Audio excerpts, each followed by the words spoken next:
જોહર, જય જોહર. અહીંયા સ્ટેજ ઉપર બે હાવજ બેઠા હોય અને એ બે હાવજ માટે અને સામે પૂર્વ કેબિનેટ મંત્રી, પૂર્વ શિક્ષણ મંત્રીની ઓફિસ આવેલી હોય અને એ ઓફિસમાં તિરાડ પડી જાય એવો આપણો આકલો ને પડકારો હોવો જોઈએ. બોલો જય જોહર, જય જોહર.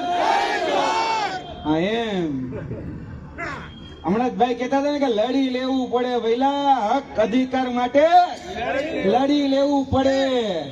વળે નહીં દુનિયામાં કઈ ગેંગે કે ફેફે કરવાથી, વળે નહીં દુનિયામાં કઈ ગેંગે કે ફેફે કરવાથી ઘડીક શણગાર મર્દોનો સજી લ્યો તો મજા છે.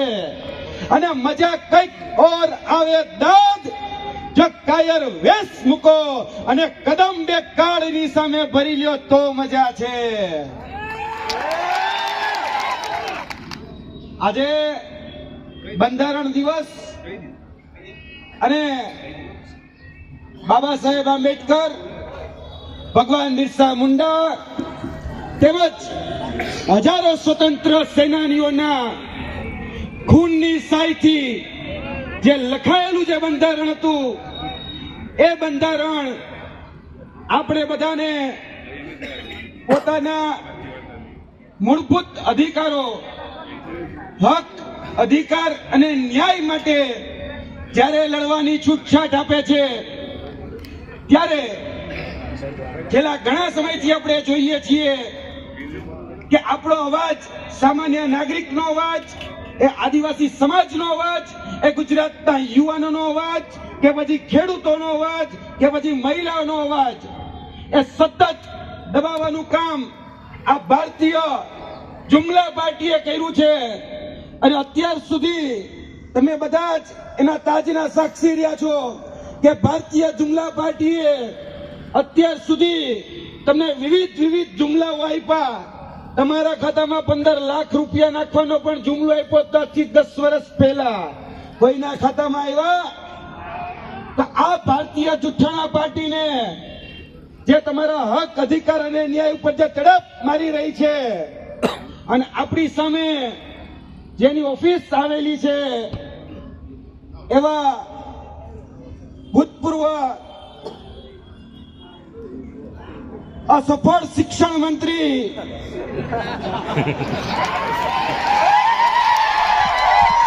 અને આદિજાતિ મંત્રી પણ રહી ચૂકેલા અને એવું કહેતા કે આદિવાસી સમાજનો અમે વિકાસ કરીશું, જે છેવાડા છે એને પહેલા હરોળમાં પહોંચાડીશું. જેવી ડંફાસો મારતા હતા, જેવા બળગા ફૂંકતા હતા, આજે એને હું યાદ કરાવવા માંગુ છું આ સંતરામપુરની ભૂમિ ઉપરથી કે આજ કુબેરભાઈ ડિંડોરનું ગામ એટલે કે ભંડારા, એ ભંડારા ગામની અંદર આજ દિન સુધી એ પોતાનો રસ્તો નથી બનાવી શક્યા. આજે પાણી રસ્તો પગદંડીથી જવું પડે છે. આજના દિવસે પણ આજ ભંડારાની જે શાળા છે એ શાળા જર્જરિત હાલતમાં છે. જેને કઈ ખોટું નથી બોલતો ને. હમણાં જ થોડા સમય પહેલા બટકવાડાના મિત્રો મને મળવા આવ્યા. એ પણ મને વાત કરતા હતા કે સાહેબ, આ સંતરામપુરની ભૂમિમાં બટકવાડા કરીને જે ગામ છે ત્યાં 2 પાડીમાં શાળા ચાલે છે. કારણ કે ત્યાં ઓરડાની જે હાલત છે એ ખૂબ જર્જરિત છે. એટલે સવારે અમુક વિદ્યાર્થીને બોલાવે, અમુક વિદ્યાર્થીને બપોરે બોલાવે. એટલે જે પૂર્વ અસફળ રહેલા શિક્ષણ મંત્રી એ કુબેરભાઈ ડિંડોર એ કાન ખોલીને સાંભળી લે કે તમે અત્યાર સુધી જે શિક્ષકો, જે બાળકો, જેનું લોહી ચૂસવાનું કામ, જેના હક, અધિકાર અને ન્યાય માટે અમે ભૂતકાળમાં લડ્યા હતા, હું અને આદરણીય ચેતરભાઈ વસાવા એક કુબેરભાઈ ડિંડોરની જે જ્ઞાન સહાયકના જનક હતા, એટલે કે શિક્ષણની અંદર ખાનગીકરણના જનક એટલે કુબેરભાઈ ડિંડોર, એ કુબેરભાઈ ડિંડોરના જે જ્ઞાન સહાયકના જનક હતા તેના વિરુદ્ધમાં મેં અને ચેતરભાઈ વસાવાએ આ જ ભૂમિ દાંડીથી લઈ અને સાબરમતી આશ્રમ સુધી રિવર્સ દાંડી યાત્રા કાઢી હતી અને એ જ કુબેરભાઈ ડિંડોરને અમે એનું પાણી યાદ કરાવી દીધું હતું ત્યારે આ 24,700 શિક્ષક ભરતીની જાહેરાત થઈ. એટલે કુબેરભાઈને પણ કહેવા માંગીએ છીએ કે હજી તો તમારું મંત્રી પદ ગયું છે. જો આવનાર દિવસોમાં આ વિસ્તારના યુવાનોના, આ વિસ્તારના આદિવાસીઓના, આ વિસ્તારના ખેડૂતોના જો તમે કામ ન કર્યા તો તમારા સુપડા સાફ કરી નાખવાની જવાબદારી અમારી છે. આવનાર દિવસોની અંદર અહીંના ઘણા બધા મિત્રો એ મળવા આવ્યા અને જે અહીંની પીડા જે વ્યક્ત કરી એમાં સૌથી મોટી જે પીડા છે એ છે કડાણા ડેમનું પાણી. એક કડાણા ડેમનું પાણી આજ દિન સુધી એ સિંચાઈ સુધી વ્યવસ્થિત પહોંચ્યું નથી.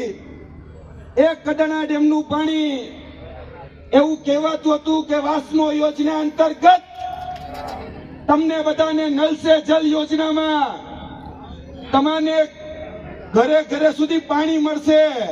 એ ભાઈ કોઈના ઘરે પાણી આવે છે? આવતું હોય તો કેજો. એ હું કામ નથી આવતું ખબર છે? કારણ કે આ વિસ્તારના નેતા એ વાસ્મો યોજના અંતર્ગત કરોડો રૂપિયાનું નલ સે જલનું કૌભાંડ કરી ગયા, જે તમારી પાઇપલાઇન ખાઈ ગયા, જે તમારા નળની જોલી ચકલી આવી ચકલી ખાઈ ગયા, અરે તમારા વિસ્તારના શૌચાલય ખાઈ ગયા. હવે તમારા વિસ્તારમાં એક સારો રોડ નથી બનાવી શકતા. અત્યારે મેં આ રોડની હાલત જોઈને આવ્યા. હું ને બ્રિજરાજભાઈ જેતરભાઈ રોડ ઉપર હાલીને આવી જોતા હતા તો રોડની ઉપર 2 ફૂટના ખાડા છે. એટલે મેં ચેતરભાઈને પૂછ્યું કે ચેતરભાઈ આ રોડમાં ખાડા છે કે ખાડામાં રોડ છે કઈ સમજાતું નથી.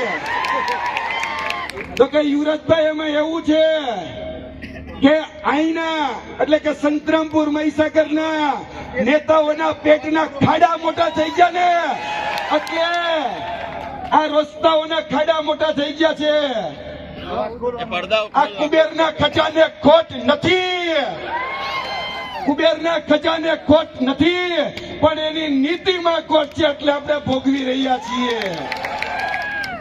એના કાર્યકાળમાં સારું શિક્ષણનું કાર્ય કરી શકતા હતા. એના શિક્ષણ મંત્રી હતા ત્યારે, એ આદિજાતિ મંત્રી હતા ત્યારે આદિવાસી સમાજનો વિકાસ કરી શકતા હતા, પણ એને એ ન કર્યું. હવે ગામે ગામ રેલીઓ કાઢીને કે છે કે હવે આપણે આદિવાસી સમાજનો વિકાસ કરીશું. એલા ભાઈ તમે મંત્રી હતા ત્યારે ક્યાંય જતા? કેમ દેખાતા હતા? આજ એ વાત સંતરામપુરની ભૂમિ ઉપર એટલા માટે યાદ કરાવી છે કે આપણે જેને ચૂંટીને મોકલ્યા હતા એ ચૂંટાયેલા નેતાઓ ના સમયગાળામાં છેલ્લા 10 વર્ષમાં જોવા જઈએ તો 13 પુલ તૂટ્યા, 34 પેપર ફૂટ્યા. કેમ કે આપણે બધાએ વગર વિચારે 162 ને ચૂંટ્યા. એનું પાપ અત્યારે આપણે ભોગવી રહ્યા છીએ. છેલ્લા ગુજરાતની અંદર ગુજરાતના યુવાનોના ભવિષ્યને ચકડોળે ચડાવવાનું કામ જો કોઈએ કર્યું હોય તો ભારતીય જનતા પાર્ટીએ કરેલું છે. 2014 થી લઈ 2024 સુધીમાં ગુજરાતની અંદર 34 પેપર લીક થયા છે. આ 34 પેપર લીકમાં 2014 જીપીએસસી ચીફ ઓફિસરનું પેપર, 2015 ટેટનું પેપર, 2016 ટાટનું પેપર, 2017 ગ્રામ પંચાયત તલાટીના 5 જિલ્લાઓના પેપર, 2018 અહીંયા જે અમારા પોલીસ ભાઈઓ ઉભા છે એનું લોકરક્ષક દળ એટલે કે LRD નું પેપર, 2019 બિન સચિવાલય ક્લાર્કનું પેપર, 2020 આપણા જ વિસ્તારનું MGVCL UGVCL junior assistant junior ક્લાર્કનું પેપર, 2021 હેડ ક્લાર્કનું પેપર, 2022 જુનિયર ક્લાર્કનું પેપર. આપણા જ વિસ્તારની જે યુનિવર્સિટીઓ આવેલી છે એ જ યુનિવર્સિટીના 2023માં BCom, BBA, BCA, MBA સુધીના પેપરો લીક થયા. ધોરણ 7, ધોરણ 8, ધોરણ 9 થી ધોરણ 12 હવે કેની રાહ જોવો છો? આ ભૂલકાઓના બાલ મંદિરના પેપર ફૂટે એની આ પેપર ફૂટવું એટલે આપણા બાળકોના સપનાઓનું તૂટવું, આ પેપર ફૂટવું એટલે આપણે બધાએ જોયેલા આપણા બાળકોની અંદર જે આકાંક્ષાઓ બાંધી છે એ આકાંક્ષાઓનું તૂટવું એટલે પેપર ફૂટવું. અને આ પેપર ફૂટે છે એમાં પોતાના લાગતા વળગતાને પોતાના મળતિયાને પાછલા બારણેથી એ લોકો સીધા જ પેપર આપી દે છે. તેમાં આપણો આદિવાસી સમાજ એ વંચિત રહી જાય છે. મારા મિત્ર પણ અહીંયા ઉપસ્થિત છે અને એ કિરણભાઈ પણ એક લડાઈ લડી રહ્યા છે જેમાં વર્તમાનની અંદર એક એવો નિયમ કરવામાં આવ્યો છે ચેતરભાઈ કે હવે કોઈ પણ સ્પર્ધાત્મક પરીક્ષા હોય ચેતરભાઈ એમાં આદિવાસી સમાજના બાળકોને 40% ગુણ લાવવા ફરજિયાત રહેશે. એટલે આજે બંધારણ દિવસના દિવસે પણ કહેવા માંગીએ છીએ કે આર્ટિકલ 14, આર્ટિકલ 16, આર્ટિકલ 17 એ બધાનું અહીંયા ઉલ્લંઘન થઈ રહ્યું છે. કેમ કે આ 40% ગુણની જે વાત છે તો જો તમે એવા માપદંડો રાખવા માંગતા હોય તો આ માધ્યમથી પણ હું કહેવા માંગુ છું કે હવે અમારે 8 ચોપડી પાસ ગૃહમંત્રી નથી જોતા. અમારે પણ BCom LLB કરેલો ગૃહમંત્રી જોઈએ છે. અમારે હવે PhD કરેલા જે ખરેખર શિક્ષણની અંદર શિક્ષણનો સ જાણતા હોય એવા અમારે શિક્ષણ મંત્રી જોઈએ છે. આ ગુજરાતની કરુણતા એ છે સાહેબ કે આપણા ભૂતકાળના ભૂતપૂર્વ અસફળ કુબેરભાઈ ડિંડોર જેમાં શિક્ષણ મંત્રી તરીકે હતા ત્યારે એ શિક્ષણ મંત્રીમાં જ શિક્ષણનો અભાવ હતો એટલે તો આ શિક્ષણની ગોળ ખોદાણી. આપણા ગુજરાતની અંદર આ કરુણતા છે, આપણા ભારત દેશની આ કરુણતા છે કે આપણે કૃષિ મંત્રી એને બનાવીએ છીએ જે કૃષિનો ક નથી જાણતો, આપણે શિક્ષણ મંત્રી એને બનાવીએ છીએ જે શિક્ષણનો સ નથી જાણતો, આપણે ગૃહમંત્રી એને બનાવીએ છીએ જે કાયદાનો ક નથી જાણતો. આપણા કરુણતા છે આ. એટલે મહેરબાની કરી હવે આદિવાસી સમાજ એ મક્કમ થઈ જાય કારણ કે આવનાર દિવસોની અંદર આ ગુજરાત જોડો યાત્રા એ તમારા માટે નવો સંકલ્પ અને નવો વિકલ્પ લઈને આવી છે. કારણ કે જે લોકોએ અત્યાર સુધી તમારા ખૂન ચૂસવાનું કામ કર્યું એને જડબા તોડ જો જવાબ આપવો હોય તો આવનારી જિલ્લા પંચાયત, આવનારી તાલુકા પંચાયત, આવનારા દિવસોની અંદર તમારા વિસ્તારની નગરપાલિકાની ચૂંટણીઓમાં આપણો જ વિસ્તારનો આપણો જ ભાઈ કે આપણી જ બેન એ નગરપાલિકા સુધી, એ જિલ્લા પંચાયત સુધી, એ તાલુકા પંચાયત સુધી પહોંચે વ્યવસ્થા આપણે કરવી પડશે. આપણી પાસે હવે નવો વિકલ્પ આમ આદમી પાર્ટી આવી ગયો છે. હવે આ ભ્રષ્ટાચારી ભાજપ જે ભય ભૂખ અને ભ્રષ્ટાચારની જે રાજનીતિ કરે છે, જે ડરાવો ધમકાઓની જે રાજનીતિ કરે છે એને હવે આવનાર દિવસોની અંદર મોરે મોરો જવાબ દેવાનો સમય આવી ગયો છે. દેવો છે ને સમય, જવાબ દેવો છે ને. તો આવનાર દિવસોની અંદર જે લોકો આપણા શૌચાલયના પૈસા ખાઈ ગયા, જે લોકો વાસ્મો યોજના અંતર્ગત નલ સે જલના પૈસા ખાઈ ગયા, જે લોકો આ કડાણા ડેમનું પાણી પી ગયા એને હવે આપણે આ 2027ની ચૂંટણીમાં 2026ની જે કહી શકાય કે જિલ્લા પંચાયત તાલુકા પંચાયતની જે ચૂંટણી છે એમાં મોરે મોરો દઈને જવાબ દેવાનો સમય એ આવી ગયો છે.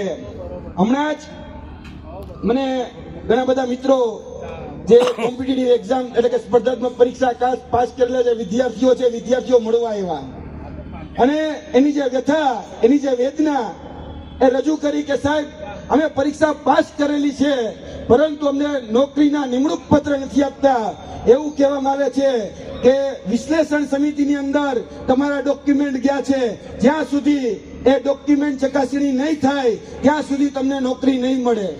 જ્યારે બીજા જે અન્ય કેડરના જે લોકો છે એને નોકરી મળી ગઈ છે, એટલે બિચારા જે વિદ્યાર્થીઓ છે એને સિનિયોરિટીનો પ્રશ્ન છે. બિચારા જે વિદ્યાર્થીઓ છે જેને તનતોડ મહેનત કરી છે, જોવા જઈએ તો પગાર જોવા જાય 25 થી 30 હજાર પગારથી અત્યારે વંચિત રહ્યા છે. તો આવનાર દિવસોની અંદર અમે કુબેરભાઈ ડિંડોર અને વર્તમાન જે ધારાસભ્ય અને જે શિક્ષણ મંત્રી છે પ્રદ્યુમન વાજા, રીવાબા જાડેજા એને રૂબરૂ મળવા જવાના છીએ કે આ જે વિશ્લેષણ સમિતિ છે એ વિશ્લેષણ સમિતિ તાત્કાલિક ધોરણે જે પણ લોકો આદિવાસી સમાજમાંથી પાસ થઈ ઉત્તીર્ણ થઈ અને આ જવાબદારી નિભાવવા માંગે છે એને તાત્કાલિક ધોરણે આ તમામ પ્રકારના જે ડોક્યુમેન્ટ વેરિફિકેશન છે એ ઝડપથી કરી દેવામાં આવે એ માંગણી સાથે અમે આવનાર દિવસોની અંદર જવાના છીએ.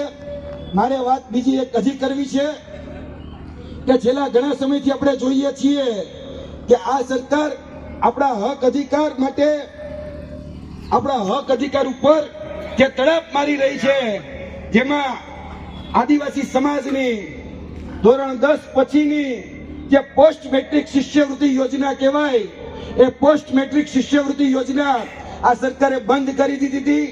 ત્યારબાદ અનેક વખત અમે આદિજાતિ કમિશનર કચેરીનો ઘેરાવો કર્યો, બિરસા મુંડા કચેરીનો ઘેરાવો કર્યો અને ત્યારબાદ આદરણીય ચેતરભાઈ વસાવાની અધ્યક્ષતામાં અમે વિધાનસભાનો પણ ઘેરાવો કરી ચૂક્યા છીએ. ત્યારે એ શિષ્યવૃત્તિ ફરી બહાલ કરવામાં આવી છે, પરંતુ હજી સુધી શિષ્યવૃત્તિ ચૂકવવામાં નથી આવી. એટલે ગતરોજ આદરણીય ચેતરભાઈ વસાવાએ બિરસા મુંડા કચેરીની અંદર એ આહવાન કર્યું છે કે 10 દિવસની અંદર જો બાળકોને શિષ્યવૃત્તિ ચૂકવવામાં નહીં આવે તો આવનાર દિવસોની અંદર અમે વિધાનસભાનો ઘેરાવો કરીશું. આપણે બધાએ આવનાર દિવસોની અંદર એ તૈયારી રાખવાની છે કે ગાંધીનગર વિધાનસભાનો ઘેરાવો કરવો પડે તો પણ આપણે બધા આવીશું ને. આપણા બાળકોના હક અધિકાર માટે આપણે હવે લડવું પડશે, ઝઝુમવું પડશે. અને હવે તો તમારી પાસે 2 સિંહ છે, એક કાઠિયાવાડી હાવજ અને એક આદિવાસી હાવજ. અમારે ત્યાં એવું કે હાવજ બગડે તો જંગલ તથડે, બાપુ બગડે તો 52 ગામ ફફડે, પણ આ ચેતર વસાવા બગડે તો 162 ફફડે. चेतर से चेतर नाम सुन के फ्लावर समझा था क्या? फ्लावर नहीं, फायर फायर. અને હવે તો જેલમાં જઈને આવ્યા એટલે વાઇલ્ડ ફાયર થવાના છે, વાઇલ્ડ ફાયર. આ સરકારના માધ્યમથી સંતરામપુરની ભૂમિ ઉપરથી મેસેજ આપીએ છીએ કે હાથી ઘોડે તોપ તલવારે, हाथी घोड़े तोप तलवारे, फौज तो तेरी सारी है पर जंजीर में बंधा चैतर आज भी सब पे भारी है. જેટલો તડપાવશો, જેટલો હેરાન કરશો, એટલો યાદ રાખ્યા સરકાર કે એ સોનું બનીને બહાર આવવાનો છે. એ ક્યારેય ઝૂક્યો નથી અને ક્યારેય ઝૂકવાનો નથી. આગળના દિવસોની અંદર આપણા જે પ્રાણ પ્રશ્નો છે એ પ્રાણ પ્રશ્નોને લઈ અને ચેતરભાઈ વસાવા સાથે એની અધ્યક્ષતામાં એ અમે રજૂઆતો કરવાના છીએ. હમણાં જ એક દીકરીએ આત્મહત્યા કરી છે આ વિસ્તારમાં, જે ડોક્યુમેન્ટ વેરિફિકેશન નહોતું થતું એને કારણે. આવા વિદ્યાર્થીઓને પણ કહેવા માંગીએ છીએ કે ચિંતા કરો માં, ચેતરભાઈ વસાવા, અમે અમારી ટીમ બધા જ તમારી સાથે છીએ. આગળના દિવસોની અંદર તમારા જે પણ પ્રાઇમ પ્રશ્નો છે એનો જવાબ આપવામાં આવશે. તમારા બધા જ પ્રાઇમ પ્રશ્નો નિરાકરણ લાવવામાં આવશે. એટલે વધારે વાત ન કરતા હું મારી વાણીને વિરમું છું. આગળના દિવસોની અંદર આપણે બધાએ આ હક અધિકારની આ લડાઈ, આ ગુજરાત જોડોની જે યાત્રા છે એ યાત્રા છેવાડાના વ્યક્તિ સુધી પહોંચાડવાની છે. બોલો જય જવાન, જય જોહાર.